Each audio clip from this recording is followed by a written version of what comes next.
So ಈ ಕೊಳದ ವಿಶೇಷತೆ ಏನಂದ್ರೆ 20 ರೂಪಾಯಿ ಕೊಟ್ರೆ ಇಲ್ಲಿ ಈ ಕೌಂಟರ್ ಅಲ್ಲಿ ಬಿಲ್ವಪತ್ರೆ ಎಲೆಯನ್ನು ಕೊಡ್ತಾರೆ. ಬಿಲ್ವಪತ್ರೆ ಎಲೆಯನ್ನು ನೀವು ನಿಮ್ಮ ಏನು ಆಶಯ ಇದೆ, ಏನು ಇಚ್ಛೆ ಇದೆ ಅದನ್ನೆಲ್ಲ ಮನಸ್ಸಲ್ಲಿ ಎಣಿಸ್ಕೊಂಡು ಈ ಬಿಲ್ವಪತ್ರೆ ಎಲೆಯನ್ನು ನೀರಿನೊಳಗೆ ಹಾಕಬೇಕು.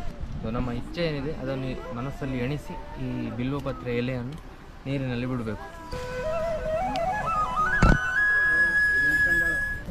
ಅದೀಗ ಮುಳುಗಲಿಲ್ಲ, ಮೋಸ್ಟ್ಲಿ ಉಲ್ಟಾ ಹಾಕಬೇಕಾ ಅಂತ ನೋಡುವ, ಮುಳುಗುವಷ್ಟು ತನಕ ಕಾಯುವ.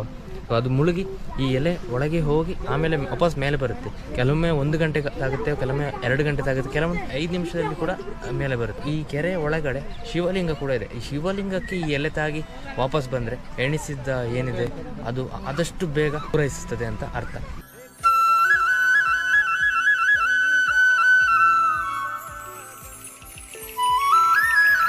ನೀವು ಈ ಪ್ಲೇಸಿಗೆ ಬನ್ನಿ, ನಿಮ್ಮ ಇಚ್ಛೆ ಏನಿದೆ ಆದಷ್ಟು ಬೇಗ ಪೂರ್ಣಗೊಳ್ಳಿ ಅಂತ ಹೇಳ್ತಾ, ಈ ವಿಡಿಯೋ ನಿಮ್ಗೆ ಇಷ್ಟ ಆಗಿದ್ರೆ ವಿಡಿಯೋಗೊಂದು ಲೈಕ್ ಮಾಡಿ, ಶೇರ್ ಮಾಡಿ.